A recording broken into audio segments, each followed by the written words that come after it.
10월 29일 11시 30분을 막 지나고 있습니다.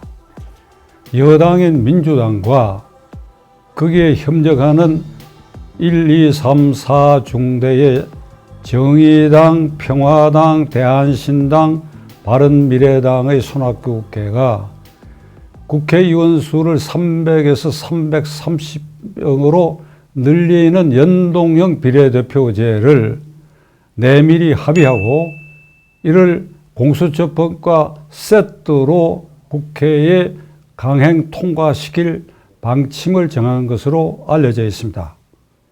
이 문제에 대해서 여러분은 어떻게 생각하십니까? 저는 지속적으로 공수처법도 위헌인 동시에 연동형 비례대표제 현재 국회의 본회의에 부의된 그것도 위헌인데 이 위헌인 법률 두 개를 엎어가지고 강행 통과시키려고 그러고 그 중에서도 연동형 비례대표제를 채택함에 있어서 국회의원 정수를 300에서 330으로 늘리는 이런 반국민적 행태까지 지금 보이고 있습니다.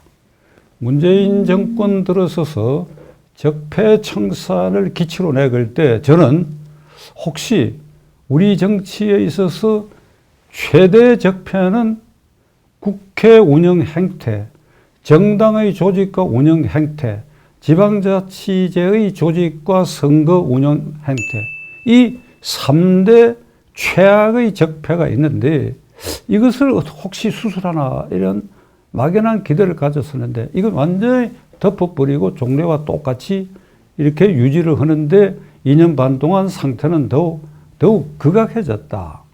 우선 국회는 국회의원의 자율권을 원천 거세해버렸어요. 헌법 46조 규정되어 있는 국회의원은 국민의 대표자로서 국가 이익을 대표하여 양심에 따라 직무를 행한다. 따라서 국회라고 하는 게 국민 대표자 회의가 준 말입니다. 그 지금 어떻습니까?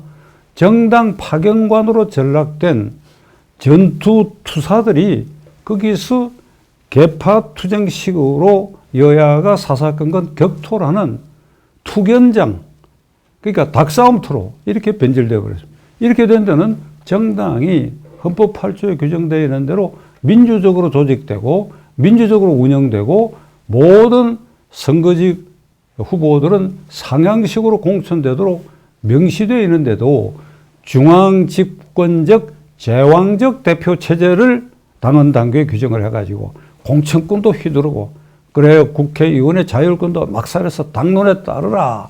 당론에 따르라. 그래서 국회에 가서 싸우라. 이번에 조국 사태 그 파동을 겪으면서 표창원, 이철희 의원이 다음 선거에 나가지 않겠다고 말을 하면서 한 내용이 뭔가 하면 우리는 자율권이 거세됐다. 그냥 시킨 대로 하다 보니까 이거 도저히 양심에 겨워서 못하겠다. 이 말 아닙니까? 이게 아주 극명하게 국회와 정당의 현주소를 나타내고 있는 것입니다. 그런데 이번에는 공수처 플러스 연동형 비례대표제 그리고 국회의원 30석을 증가시키는 330석 이걸 통과를 강행하려고 하는 거예요. 연동형 비례대표제가 가령 합헌이라고 한다 하더라도 지금 국회의원 300명은 인구 비례로 따져서 약 17만 명의 한 명꼴인데 일본의 25만 명의 하나, 미국의 하원 기준으로 75만 명의 하나에 비해서 굉장히 많을 뿐 아니라 그리고 대우에 있어서도 대우를 하는데도 OECD 가맹국 중에 미국은 지역이 넓고 그러니까 하원의원의 경우에 75만 명 관할 지역에서 한 사람 뽑으니까 국고 보조금이 우리보다는 많지만은 미국을 빼고는 OECD 가맹국가 중에 국회의원 1인당 유지비가 가장 많은 게 대한민국입니다. 4년 임기 동안에 대략 30억 원의 국회의원 개인당 유지비가 들어가게 되어 있어요. 그런데 심상정 대표는 국민들에게 좀 미안한 감이 있었는지 30석을 더 늘리면서 현재의 국회의원 세비를 동결하고 그 법에 한해서 30석의 것을 갈라 한다. 이런 발표를 했습니다. 국회의원 유지비 중에 국회의원 세비는 20%밖에 되지 않아요.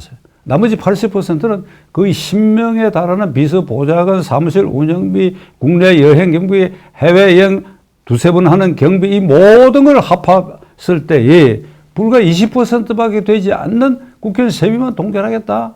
이거 국민을 우롱하는 짓입니다. 그래, 국회의원 30석을 늘리는 거 어떻게 국회의석이 배분이 되는가 하면 현재는 지역구가 254석에 비례대표가 46석인데 이것을 224석으로 지역구를 줄여서 현재 300석 가운데 비례대표 76석으로 늘리고 거기에 30석을 보태서 106석의 비례대표제를 생산해내겠다는 것입니다.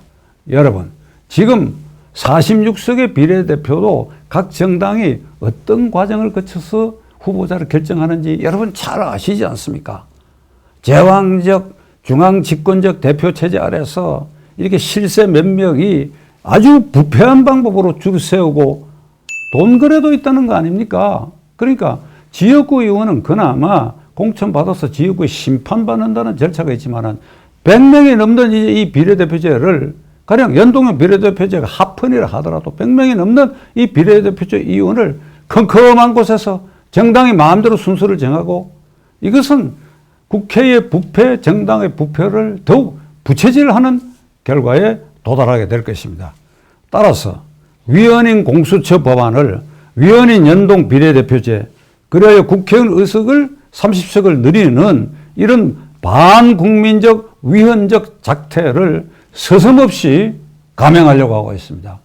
이거는 자유한국당이 연초에 국회의원 선거법을 손질한다 그러면 현재의 비례대표제도 위헌의 소지가 있으니까 폐지하고 지역구를 조금 늘려서 정원 270석으로 해야 된다라고 하는 안을 내놓은 게 있습니다. 저는 이것이 가장 헌법에 근접하고 헌법의 정당 조항에도 근접하는 안이라고 생각합니다. 그런데 자유한국당은 이것을 국민들에게 홍보하는 데 실패하고 있어요. 자유한국당은 지금 이 순간에 그걸 드러내가지고 이게 이 민주당과 군소정당이 합세해서 기도하려고 하는 이 반국민적 행태에 대해서 쐐기를 박돌해야 될 것입니다. 저는 감히 단언하고자 합니다. 위헌인 공수처법에 위헌인 연동형 비례대표제를 얹어가지고 국회의원 수를 300에서 330석으로 늘린다고 한다면 민심의 거대한 불길이 여의도 이사당의 불벼락을 그리고 각 정당의 불벼락을 내리는 일이 반드시 생길 것이고 반드시 그렇게 되어야 할 것임을 준엄하게 당사자들에게 말씀드리려고 합니다.